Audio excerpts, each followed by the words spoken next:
Visit India's first underwater tunnel aquarium at VGP Marine Kingdom, Chennai. குறைந்த விலை நிறைந்த தரம் தங்கள் தேவைகள் அனைத்தும் ஒரே இடத்தில் ஜெயச்சந்திரன். டெய்லி நம்ம ரோட்ல போகும்போது டிராஃபிக்கு ஹாரன்னு ரொம்ப கடுப்பா இருக்கும். நம்ம திடீர்னு வேகமாக கிளம்பலான்னு போனோம்னா பட்டுன்னு சிக்னல் போட்டுருவாங்க. சிக்னலில் போட்டாங்களே அப்படின்னு நின்னோம்னா பின்னாடி ஒரு லாரிக்கார அண்ணன் நின்றுட்டு டர்னு ஹார்ன் அடித்து நமக்கு தலை வலி வர வைப்பார். பக்கத்திலே பார்த்தோம்னா இன்னொரு பக்கம் ரோட்டில் டர்ன்னு ட்ரில் போட்டுக்கிட்டு இருப்பாங்க. இப்படி சத்தங்கிறது நம்மளை சுற்றி தொடர்ச்சியாக காதில் வந்துக்கிட்டே இருக்குது.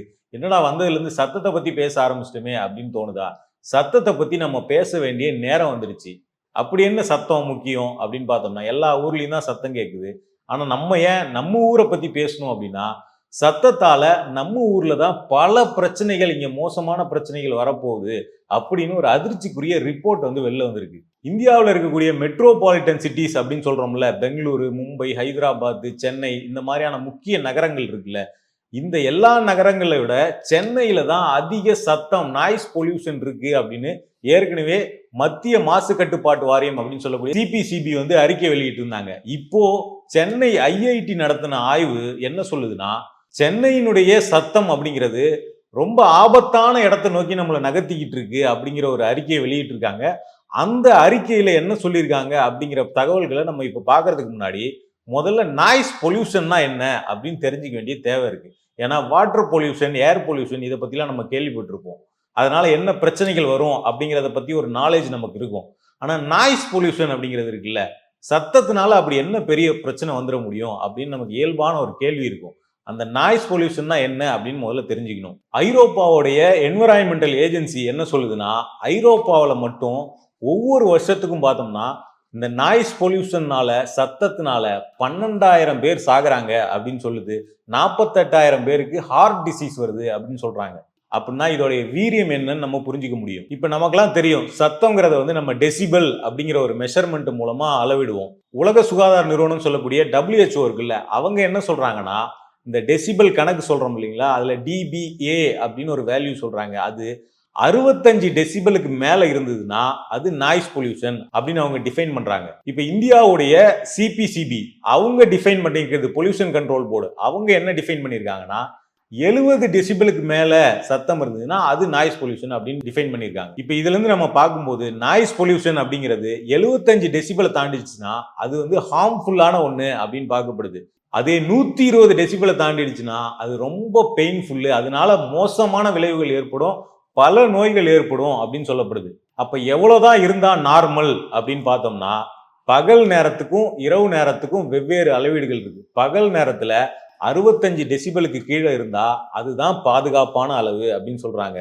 இரவு நேரத்துல தூங்குறது, ஒரு நல்ல ரெஸ்ட்ஃபுல்லான ஒரு ஸ்லீப் நமக்கு தேவைன்னா 30 டெசிபலுக்கு கம்மியா சவுண்ட் இருக்கணும் அப்படின்னு சொல்லப்படுது. சரி, இதெல்லாம் ஓகே. இந்த சத்தத்தினால என்ன மாதிரியான பிரச்சனைகள் வரும் அப்படின்னு நம்ம தெரிஞ்சுக்கணும். ஏன்னா சத்தத்தினால பல பிரச்சனைகள் ஏற்படுது அப்படின்னு பல ஆய்வுகள் சொல்லப்படுது. அதுல முக்கியமா என்ன சொல்றாங்கன்னா, சத்தத்தினால சுவாச கோளாறு ஏற்படும் சொல்றாங்க, சத்தத்தினால பிபி அதிகமாகும் சொல்றாங்க, சத்தத்தினால ஹார்ட் டிசீஸ், ஹார்ட் அட்டாக் வரும்னு சொல்றாங்க. என்னடா சுவாச கோளாறுக்கும் சத்தத்துக்கும் என்னடா சம்மந்தம் இருக்கு? சத்தத்தினால சுவாச கோளாறு வருமா அப்படின்னு நமக்கெல்லாம் ஒரு ஷாக்கிங்கான செய்தியா இந்த அறிக்கைகள்லாம் நிக்குது. இதெல்லாம் தாண்டி ரொம்ப முக்கியமா, எந்த பகுதி ரொம்ப நாய்ஸ் பொல்யூஷன் இருக்கோ அந்த பகுதியில வாழ்ற பிரெக்னன்ட் லேடிஸ் இருக்காங்கல்ல, அவங்களுக்கும் அவங்களுடைய வயிற்றுல இருக்கக்கூடிய குழந்தை, இவங்களுக்கு இந்த நாய்ஸ் பொல்யூஷனுங்கிறது கடுமையான பாதிப்பை ஏற்படுத்தும். அந்த பிறக்காத அந்த குழந்தைக்கு அது வாழ்நாள் முழுக்க பிரச்சனைகளை ஏற்படுத்தக்கூடிய அளவுக்கு பாதிப்புகளை கருவுல உருவாக்கிடும் அப்படின்னு சொல்றாங்க. பிறந்து வளர்ந்துகிட்டு இருக்க குழந்தை இருக்குல்ல, அந்த குழந்தைங்களை பார்த்தோம்னா அவங்களுக்கு இதனால லேர்னிங் டிஃபிகல்டிஸ் உருவாகும், ஞாபக சக்தி குறையும், இப்படி பல பிரச்சனைகள் வரும்னு சொல்றாங்க. இதெல்லாம் மனிதர்களுக்கு ஏற்படுற பிரச்சனைகள். சத்தம் அப்படிங்கிறது மனிதர்களை மட்டும் பாதிக்கிறது இல்லை, அது விலங்குகள், பறவைகள், சின்ன சின்ன உயிர்கள்னு எல்லா உயிர்களையுமே பாதிக்குது. நமக்கெல்லாம் ஆச்சரியம் தரக்கூடிய ஒரு செய்தி என்னன்னா, சத்தம், நாய்ஸ் பொல்யூஷன்னால டிப்ரெஷன் வரும் அப்படின்னு நம்மளாம் சொல்லுவோம்ல, எனக்கு டிப்ரெஸ்டா இருக்கு, ஸ்ட்ரெஸ்ஸா இருக்குன்னு. நாய்ஸ் பொல்யூஷன்னால மனுஷங்களுக்கு மட்டும் இல்லை, விலங்குகளுக்கு கூட ஸ்ட்ரெஸ்ஸும் டிப்ரெஷனும் ஏற்படுது அப்படின்னு பல ஆய்வுகள் சொல்றாங்க. சரி, இப்ப நாய்ஸ் பொல்யூஷனால ஏற்படக்கூடிய பாதிப்புகள் அப்படின்னா என்னங்கிறதெல்லாம் பார்த்தோம். இப்ப ஐஐடி என்ன ஆய்வு பண்ணிருக்கு, சென்னை ஐஐடியோட ஆய்வுக்கு வருவோம். சென்னை ஐஐடியில் என்ன பிளான் பண்றாங்கன்னா, சென்னைக்குள்ள இருக்கக்கூடிய எல்லா மண்டலங்கள்லயும் சத்தம் எந்த அளவுக்கு இருக்குன்னு ஒவ்வொரு பகுதி வாரியா பிரிச்சு நம்ம வந்து அளவீடு பண்ணணும் அப்படின்னு சொல்லிட்டு ஒரு ஸ்டடியை துவங்குறாங்க. அதுக்கு அவங்க என்ன பண்றாங்கன்னா, சென்னையில 15 ஜோன்ஸ் இருக்கு மொத்தம். இந்த 15 ஜோன்லயும் ஆட்டோக்களை வந்து ரெடி பண்றாங்க. ஒவ்வொரு ஆட்டோவிலையும் என்ன பண்றாங்கன்னா 2 வகையான மீட்டர்ஸ் வந்து ஃபிக்ஸ் பண்றாங்க. அது என்னன்னா, ஒன்று வந்து நாய்ஸ் டோசி மீட்டர் அப்படின்னு சொல்லுவாங்க, ரெண்டாவது வந்து சவுண்ட் லெவல் மீட்டர் அப்படின்னு சொல்லுவாங்க. இந்த நாய்ஸ் டோசி மீட்டர் அப்படிங்கிறது என்னன்னா, சவுண்டோடைய ப்ரெஷர் அதை அளவு பண்றது. இந்த சவுண்ட் லெவல் மீட்டருங்கிறது என்னன்னா, சவுண்டு வந்து எதுல இருந்து வருது, அது என்ன மாதிரியான சவுண்டு, இந்த மாதிரி சவுண்டோட குவாலிட்டியை அனலைசிஸ் பண்றது. இது ரெண்டுத்தையும் சேர்த்து அந்த இடத்துல எவ்வளோ நாய்ஸ் பொல்யூஷன் இருக்கு, எவ்வளோ நாய்ஸ் இருக்கு அப்படிங்கிறத மெஷர் பண்ணுவாங்க. இப்போ ஆட்டோக்களை ரெடி பண்ணி என்ன பண்றாங்கன்னா, இந்த மீட்டர்ஸ் எல்லாம் ஃபிக்ஸ் பண்ணி அந்த 15 மண்டலங்கள்லயும் எல்லா ரோடுகள்லயும் ஓட விடுறாங்க. அது வந்து இந்த ஆட்டோக்கள் வந்து அந்த பகுதி முழுக்க எல்லா ரோடுகள்லயும் சுத்தி வருது. இதுல ஆட்டோல இருந்து ஒரு சவுண்ட் வரும்ல, அதை தனியா மெஷர் பண்ணி அந்த பகுதிகளில இருந்து வரக்கூடிய சவுண்ட்ல இருந்து ஆட்டோவுடைய சவுண்டை கழிச்சிட்டு மீதியே அந்த பகுதிகளோட நாய்ஸ் அப்படின்னு முடிவு பண்றாங்க. இதை எப்படி அளவு பண்றாங்கன்னா, பீக் ஹவர்ஸுக்கு தனியாகவும் நான் பீக் ஹவர்ஸுக்கு தனியாகவும் மெஷர் பண்றாங்க. பீக் ஹவர்ஸுங்கிறத எப்படி எடுத்துக்கிறாங்கன்னா, ஈவினிங் 5:30 இருந்து 7:30 வரைக்கும் இருக்க டைம் வந்து பீக் ஹவர்ஸ் அப்படின்னு சொல்லிட்டு அந்த நேரத்தில் ஒரு மெஷர்மெண்ட் எடுக்கிறாங்க. நான் பீக் ஹவர்ஸ்னா காலைல 10:30 இருந்து 12:30 மணி வரைக்கும் இருக்க டைம் இருக்குல்ல, அந்த டைம்ல ஆட்டோக்களை ஓட விட்டு அந்த டைம்ல ஒரு மெஷர்மெண்ட் எடுக்கிறாங்க. ரெண்டுத்தையும் கம்பேர் பண்றாங்க. அதாவது நமக்கு வந்து நாய்ஸோடைய மூல காரணம் எது, நம்ம பெரும்பாலும் பார்த்தோம்னா சிட்டியில டிராஃபிக் அப்படின்னு தான் நம்மளாம் தோணும். அப்ப அதனால பீக் ஹவர்ஸ்ல எவ்வளவு இருக்கு, டிராஃபிக் வந்து பீக்கா இல்லாத டைம்ல எவ்வளோ நாய்ஸ் பொல்யூஷன் இருக்குன்னு பிரிச்சு பார்க்கறதுக்காக இப்படி 2 வகையில வந்து இந்த அளவு வந்து பண்றாங்க.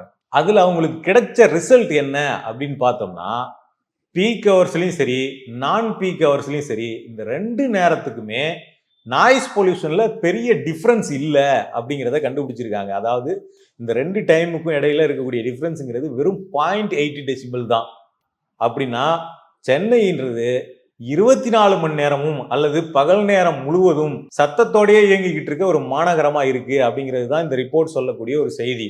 அதாவது என்ன சொல்றாங்கன்னா, ஒரு மிக்சி உங்க வீட்டுல ஓடிக்கிட்டே இருந்ததுன்னா அது பக்கத்தில் நிக்கிறதுக்கு நமக்கு எவ்வளவு எரிச்சலா இருக்கும், எவ்வளவு தலைவலியா இருக்கும். அந்த மிக்சியை தொடர்ச்சியா ஒரு நாள் முழுக்க ஓட விட்டுட்டு அது பக்கத்தில் நம்ம நின்னோம்னா நமக்கு என்னென்ன ப்ராப்ளம்லாம் வருமோ அந்த மாதிரி தொடர்ச்சியா இயங்கிக்கிட்டு இருக்கக்கூடிய ஒரு மிக்சியா சென்னை மாநகரம் மாறிக்கிட்டு இருக்கு அப்படின்னு ஐஐடியோடைய ஆய்வு எச்சரிக்குது. இப்ப ஜோன் வைஸா இவங்க பண்ண ஆய்வுல என்ன தெரிய வந்திருக்குன்னா, சென்னையிலேயே அதிக நாய்ஸ் இருக்க ஏரியா எது அப்படின்னு சொல்றாங்கன்னா ஆலந்தூர் மண்டலம் அப்படின்னு சொல்றாங்க. ஏன் ஆலந்தூர்ல அதிக நாய்ஸ் இருக்கு அப்படிங்கிறதையும் சேர்த்து சொல்றாங்க. ஏன் அப்படின்னா, ஆலந்தூர் பக்கத்தில் நமக்கு ஏர்போர்ட் இருக்கிறது தெரியும். ஏர்போர்ட்டினுடைய ஏர் டிராஃபிக் அதிகமா இருக்கிறதுனாலையும் ரோடு டிராஃபிக் அதிகமாக இருக்கிறதுனாலையும் அங்கே மெட்ரோ ரயிலுடைய கன்ஸ்ட்ரக்ஷன் நடந்துகிட்டு இருக்கிறதுனாலையும் ஆலந்தூர் பகுதி தான் சென்னையிலேயே பீக் ஹவர்ஸில் அதிக நாய்ஸ் பொல்யூஷன் இருக்கக்கூடிய ஏரியா. அந்த பகுதியில் இருக்கக்கூடிய மக்கள் வந்து நாய்ஸ் பொல்யூஷனால கடுமையாக பாதிக்கப்படுவாங்க அப்படின்னு இந்த அறிக்கை வந்து சொல்லுது. அது மட்டும் இல்லாமல் பார்த்தோம்னா அடையாறு, அண்ணா நகர், கோடம்பாக்கம் இந்த பகுதிகளும் வந்து ரொம்ப நாய்ஸான பகுதியாக பீக் ஹவர்ஸில் பார்க்கப்படுது. இதுக்கெல்லாம் காரணமாக என்ன சொல்கிறாங்கன்னா, இந்த ரோட் டிராஃபிக் தான் முக்கியமான காரணமாக சொல்லப்படுது. இப்போ நான் பீக் ஹவர்ஸ் இருக்குல்ல, அதாவது பரபரப்பாக டிராஃபிக் இல்லாத நேரம், அந்த நேரத்தில் எந்த பகுதி வந்து ரொம்ப நாய்ஸ் பொல்யூஷனாக இருக்குது அப்படின்னு சொல்கிறாங்கன்னா அம்பத்தூர் ஜோன் சொல்கிறாங்க. அதுக்கு காரணம் என்னன்னா, அம்பத்தூர் ஜோனில் வந்து அதிகமான இண்டஸ்ட்ரீஸ் இருக்குது. அதனால அம்பத்தூர் ஜோன் வந்து பீக் ஹவர்ஸாக இருந்தாலும் சரி நான் பீக் ஹவர்ஸாக இருந்தாலும் சரி எந்த டைம்லையுமே அந்த பகுதி வந்து அதிக நாய்ஸ் பொல்யூஷனோட இருக்குது அப்படின்னு சொல்கிறாங்க. சரி, இப்போ நமக்கு இன்னொரு கேள்வி வரும், சென்னையிலேயே அமைதியான பகுதி எது, நாய்ஸ் பொல்யூஷனே இல்லாத, நாய்ஸ் பொல்யூஷன் குறைவா இருக்கக்கூடிய பகுதி எது அப்படிங்கிற கேள்வி வரும்ல. அதுக்கு அவங்க என்ன சொல்றாங்கன்னா, திருவிக நகர் மண்டலம் அந்த பகுதி தான் சென்னையிலேயே நாய்ஸ் பொல்யூஷன் கம்மியா இருக்க மண்டலம் அப்படின்னு சொல்றாங்க. ஏன் அப்படின்னு சொல்றாங்கன்னா, அந்த பகுதியில் ரோடுகள்லாம் ரொம்ப குறுகலான சின்ன ரோடா இருக்கு. அதனால அந்த பகுதிகளில் இருக்கக்கூடிய டிராஃபிக் வந்து வேற ஒழுங்கமைக்கப்பட்டதா இருக்கு, இல்ல டிராஃபிக் குறைவானதா இருக்கு. அது மட்டும் இல்லாம அந்த பகுதியில் இருக்கக்கூடிய வீடுகள் வந்து ரொம்ப நெருக்கமா இருக்கிறதுனால அந்த பகுதியில சத்தம் கொஞ்சம் குறைவா இருக்குது. சென்னையிலேயே சத்தம் குறைவான பகுதின்னு சொல்லிட்டு திருவிக நகர் மண்டலத்தை சொல்றாங்க. ஸோ அங்க எவ்வளோ டெசிபிள் இருக்கு அப்படின்னு பார்த்தோம்னா 76.2 டெசிபிள் அப்படின்னு சொல்றாங்க. அதாவது சென்னையிலேயே கம்மியான நாய்ஸ் இருக்கக்கூடிய பகுதியில 76.2 டெசிபிள். நம்ம முன்னாடி பார்த்த மாதிரி சென்ட்ரல் பொல்யூஷன் கண்ட்ரோல் போர்டு சொன்னது பாதுகாப்பான அளவு அப்படின்னு சொன்னதுங்கிறது 70 டெசிபிள். 70 டெசிபிளை தாண்டிட்டாலே அந்த லிமிட் அப்படிங்கிறது பாதுகாப்பு கிடையாது, அது வந்து பல பாதிப்புகளை ஏற்படுத்தக்கூடிய நாய்ஸ் அப்படின்னு பொல்யூஷன் கண்ட்ரோல் போர்டில் சொல்றாங்க. ஆனா சென்னையினுடைய அமைதியான பகுதி இருக்குல்ல, அதுவே 76 டெசிபல். சென்னையுடைய சத்தம் குறைவான பகுதியே பாதுகாப்பற்ற பகுதி தான் அப்படிங்கிறத இந்த ஐஐடியோட ஆய்வு வெளிக்கொண்டு வந்திருக்கு. அப்ப சென்னை மாநகரங்கிறது முழுக்க முழுக்க இறைச்சலால நிரம்பி கிடக்கிற மாநகரமா மாறிக்கிட்டு இருக்கு. சென்னை மாநகரத்துல வசிக்கக்கூடிய 1 கோடிக்கும் அதிகமான மக்கள் டிப்ரெஷனுக்குள்ளும், ஸ்ட்ரெஸ்ஸுக்குள்ளும், தலைவலிக்குள்ளும், ஹார்ட் டிசீஸ்க்குள்ளும் போறதுக்கு இந்த நாய்ஸ் பொல்யூஷன் எதிர்காலத்துல முக்கியமான காரணமா மாறிடும் அப்படிங்கிற எச்சரிக்கையும் சேர்த்து இந்த ஐஐடியோடைய அறிக்கை நமக்கு வைக்குது. So water pollution, air pollution, land pollution, இதனாலதான் நமக்கெல்லாம் நோய் வரும், சத்தத்தால என்ன வந்துடும் அப்படின்னு நம்மலாம் யோசிச்சுட்டு இருந்திருப்போம். ஆனா சத்தத்தாலையும் நமக்கு ஹார்ட் அட்டாக் வரும் அப்படிங்கிற தகவலை நம்ம இந்த அறிக்கை மூலமா தெரிஞ்சுக்க முடியுது. சரி, இதெல்லாம் சரி பண்ணணும், இதோடைய பாதிப்புகளை குறைக்கணும் அப்படின்னா என்ன பண்ணலாம் அப்படிங்கிற ரெக்கமெண்டேஷனை இந்த அறிக்கை சிலதை முன் வச்சிருக்கு. அதுல என்ன சொல்றாங்கன்னா, முக்கியமா வேர்ல்டு ஹெல்த் ஆர்கனைசேஷன் இருக்காங்கல்ல, அவங்க சொல்லக்கூடிய முக்கியமான வாதம் என்னன்னா, நாய்ஸ் பொல்யூஷன்ங்கிறது நம்மளுடைய கண்ணுக்கு தெரியாத ஒரு எனிமி, முக்கியமான எனிமி. ஒரு ஏர் பொல்யூஷனை கூட நம்ம கண்ணில் பார்த்துட முடியும், ஏதோ ஒரு வகையில் நம்ம உணர்ந்துட முடியும். ஆனால் நாய்ஸ் பொல்யூஷன்ங்கிறது நம்ம கண்ணுக்கு தெரியாத ஒரு எனிமி. அந்த எனிமி கிட்ட இருந்து நம்மளை காப்பாற்றிக்கணும்னா முதல்ல நமக்கு தேவை நாய்ஸ் பொல்யூஷன் அப்படிங்கிறது பாதிப்பை உருவாக்கும், நாய்ஸ் பொல்யூஷன் ஆபத்தானது அப்படிங்கிற விழிப்புணர்வு, அவேர்னஸ் வந்து மக்களுக்கு தேவைப்படுது. அந்த அவேர்னஸை ஃபர்ஸ்ட் மக்களுக்கு உருவாக்குங்க அப்படின்னு WHO சொல்லுது. ஸோ சென்னை மாநகரத்தை இந்த நாய்ஸ் பொல்யூஷன்லேருந்து பாதுகாக்கணும்னா கொள்கை அளவில் அரசுக்கிட்ட சில மாற்றங்கள் தேவைப்படுது. மக்கள்கிட்ட நாய்ஸ் பொல்யூஷன் சம்பந்தமான அவேர்னஸை தொடர்ச்சியாக ஏற்படுத்த வேண்டிய தேவை இருக்கு. இது இல்லாமல் ஐஐடியோட ஆய்வு ரெக்கமெண்ட் பண்ணக்கூடியது என்னன்னா, மரங்களை வந்து பல இடங்கள்ல நட்டு வைக்கிறது மூலமா, குறிப்பா இந்த நாய்ஸை அப்சார்ப் பண்ணக்கூடிய டைப்பான அந்த வகையான மரங்களை சிட்டி முழுக்க நட்டு வைக்கிறது மூலமா இந்த நாய்ஸோடைய ஒரு அளவை வந்து கொஞ்சம் குறைக்கலாம் அப்படின்னு சொல்றாங்க.